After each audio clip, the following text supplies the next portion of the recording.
Hello बच्चों, let's read this question. The question say that select the incorrect statement amongst the following. बच्चों यहाँ पर 4 statement given हैं, इन चारों में से इनकरेक्ट स्टेटमेंट को सेलेक्ट करना है। तो सबसे पहले समझेंगे की कॉन्सेप्ट।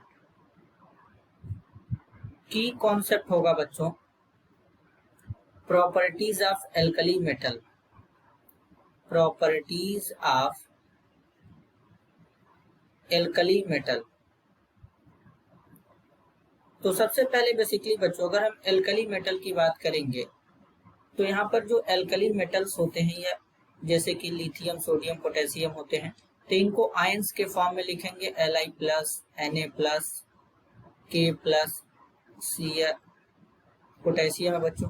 फिर इसके बाद आएगा यहाँ पे रुबिडियम आयन। रुबिडियम आयन को Rb+ से लिखते हैं। फिर यहाँ पर होगा बच्चों सीजियम आयन। अब अगर हम बच्चों यहाँ पर सबसे पहले स्टेटमेंट की बात करें, caesium plus is more hydrated than the other alkali metal ion. तो बच्चों लिथियम आयन जो होता है यहाँ पर और सीजियम आयन है, इन दोनों में क्या होता है, लिथियम आयन का साइज क्या होता है, स्मॉल होता है। सीजियम आयन का साइज क्या होता है, लार्ज होता है। जब लिथियम आयन से सीजियम आयन की तरफ चलते हैं तो साइज इंक्रीज करता है क्योंकि नंबर ऑफ सेल इंक्रीज करता है। तो बच्चों कैटायन का साइज जितना ज्यादा स्मॉल होता है, वाटर के मॉलिक्यूल उसको उतना ज्यादा सराउंड करते हैं। जैसे कि लिथियम आयन है तो लिथियम आयन का साइज स्मॉल है, तो वाटर के मॉलिक्यूल लिथियम आयन को ज्यादा सराउंड करेंगे as compared to caesium ion, क्योंकि लिथियम आयन पे चार्ज डेंसिटी ज्यादा होगा। तो इस केस में वाटर के मॉलिक्यूल अपने आप को कुछ इस तरीके से अरेंज करते हैं बच्चों कि वाटर का जो नेगेटिव पार्ट होता है ऑक्सीजन, ये लिथियम आयन की तरफ होता है। तो इस तरीके से यहाँ पे नेगेटिव चार्ज, वाटर एक पोलर मॉलिक्यूल होता है तो हाइड्रोजन पे पार्शियल पॉजिटिव, ऑक्सीजन पे पार्शियल नेगेटिव चार्ज बच्चों इस तरीके से यहाँ पर होता है। तो अब ये क्या करते हैं, यहाँ पर इसको इस तरीके से सराउंड कर लेते हैं। तो यहाँ पर सबसे ज्यादा लिथियम आयन को वाटर के मॉलिक्यूल सराउंड करते हैं बच्चों। तो स्टेटमेंट फर्स्ट में बोला गया caesium is more hydrated than the other alkali metal ion. ये बच्चों स्टेटमेंट क्या है, बिल्कुल गलत है, क्योंकि लिथियम आयन सबसे ज्यादा हाइड्रेटेड होता है एल्कली मेटल में, क्योंकि इसका साइज स्मॉल और चार्ज डेंसिटी ज्यादा होता है। सेकेंड में बोला गया among the alkali metal lithium, sodium, potassium and rubidium lithium has the highest melting point. तो बेसिकली बच्चों इसमें अगर हम देखें अगर मेल्टिंग पॉइंट के बारे में तो किस तरीके से देखेंगे, तो सबसे पहले बच्चों यहाँ पर एल्कली मेटल में लिखेंगे लिथियम है, सोडियम है, पोटेशियम है, रुबिडियम है, सीजियम है। तो अब बच्चों इसमें सबसे पहले इनके मेल्टिंग पॉइंट को लिखेंगे कुछ इस तरीके से। लिथियम आयन का जो मेल्टिंग पॉइंट होता है बच्चों, मेल्टिंग पॉइंट केल्विन मिलेंगे, किस मिलेंगे, केल्विन मिलेंगे। तो 4-5 केल्विन होता है बच्चों। सोडियम का कितना होता है, 371 केल्विन। पोटेशियम का कितना होता है बच्चों, 336 केल्विन। रुबिडियम का कितना होता है बच्चों, 312 केल्विन। सीजियम का कितना होता है बच्चों, 302 केल्विन। ये इनका मेल्टिंग पॉइंट का होता है सीक्वेंस।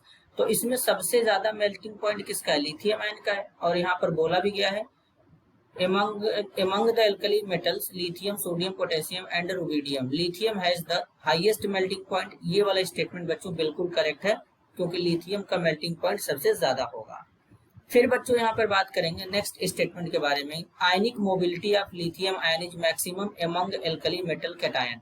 बच्चों जो एल्कली मेटल कैटायन है, अब इनमें क्या है कि जैसे देखेंगे तो लिथियम आयन का साइज स्मॉल होता है, तो ज्यादा वाटर के मॉलिक्यूल लिथियम आयन को सराउंड करेंगे। तो इस केस में हाइड्रेटेड रेडियस सबसे ज्यादा किसका होगा, लिथियम आयन का होगा। तो यानी अब ये क्या करता है, यहाँ पर ये बीच में प्रेजेंट होता है, तो इसका ज्यादा वाटर के मॉलिक्यूल जब इसको सराउंड कर लेते हैं तो इसका मोबिलिटी जो होता है, आयनिक मोबिलिटी, वो कम हो जाता है लिथियम आयन का। यानी जिसको वाटर के मॉलिक्यूल ज्यादा सराउंड करेंगे आयनिक मोबिलिटी उसका कम होगा।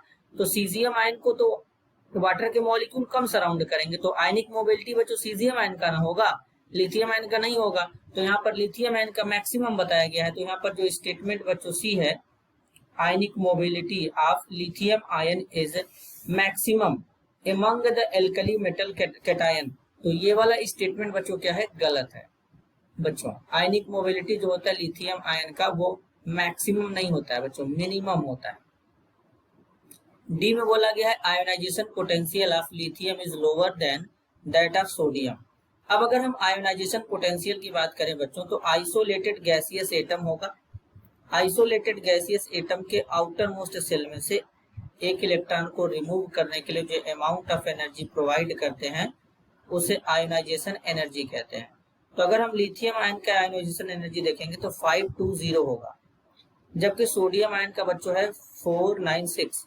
इसका मतलब लिथियम आयन में जो इसका इलेक्ट्रॉन है न्यूक्लियस से ज्यादा स्ट्रांगली बाउंडेड होता है, इसलिए लिथियम आयन का जो आयोनाइजेशन पोटेंशियल का वैल्यू है वो सोडियम से ज्यादा है, जबकि आयोनाइजेशन पोटेंशियल यहाँ पे लिथियम का लोअर बताया सोडियम का से।